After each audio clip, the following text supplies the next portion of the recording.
Donc, maintenant qu'on a vu qu'est-ce que n'était pas un label, je vais revenir plus en détail sur qu'est-ce qu'un label, voilà, d'après ce rapport-là.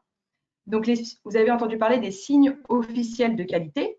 Ces signes officiels de qualité qui rentrent notamment dans la loi Egalim, 50% de produits dits durables, dont 20% de produits bio, avec dans les produits dits durables les signes officiels de qualité.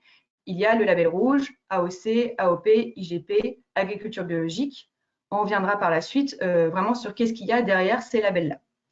Mais ces signes officiels de qualité, là, sont définis comme de véritables labels. Des véritables labels, pourquoi?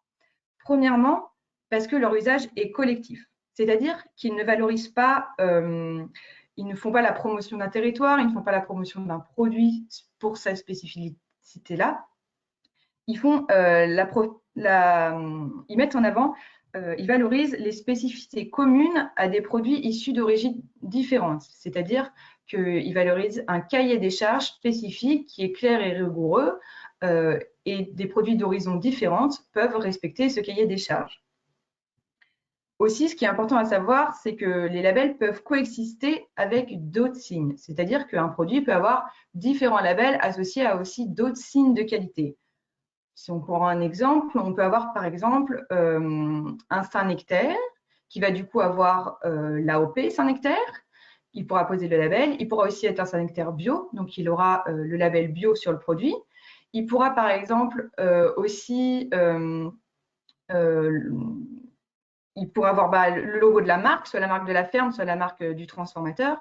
Par exemple, voilà. Et il pourra aussi avoir dessus une mention de territoire, par exemple, s'il y avait un label produit de la région Auvergne, il pourrait avoir aussi cette marque de réseau. Voilà. Donc, un label peut s'additionner à d'autres signes ou d'autres labels. Deuxième point, les labels ont un cahier des charges sélectif et rigoureux et sont associés à une marque. Donc, dans la création d'un label, il faut qu'il y ait ce cahier des charges qui soit sélectif avec une évaluation par un organisme indépendant, mais qu'on puisse aussi le distinguer par un signe, c'est-à-dire par un logo et un nom. Comme par exemple, voilà, le label rouge a un logo qui est reconnaissable et le nom label rouge, on sait que le produit est certifié par ce label. C'est une promesse de garantie.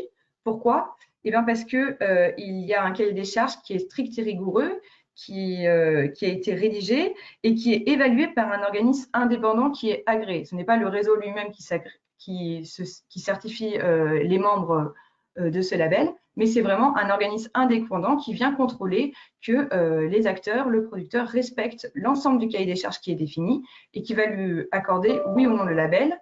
Et ce contrôle, il est lieu à des périodes régulières pour pouvoir vérifier que dans le temps, le produit garde bien toutes les spécificités du cahier des charges. Et aussi, c'est un processus clair et garanti pour tous. Toutes les personnes qui sont labellisées doivent suivre le même processus de labellisation.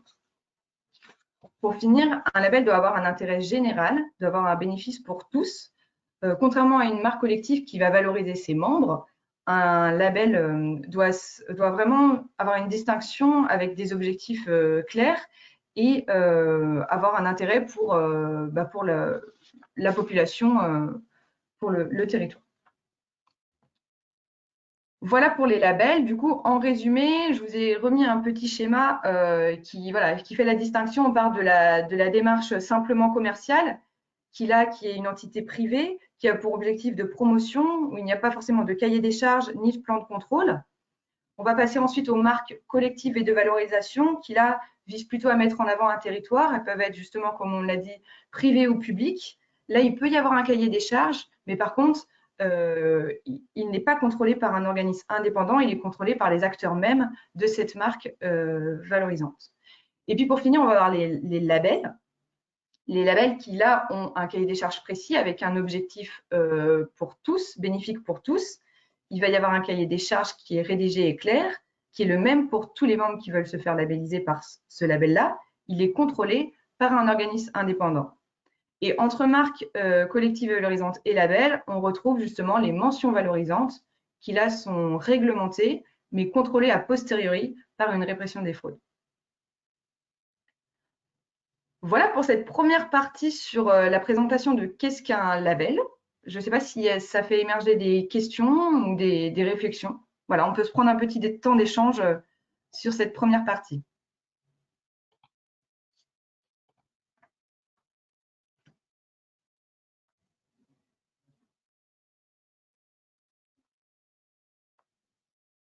N'hésitez pas à prendre la parole ou à lever la main si vous voulez.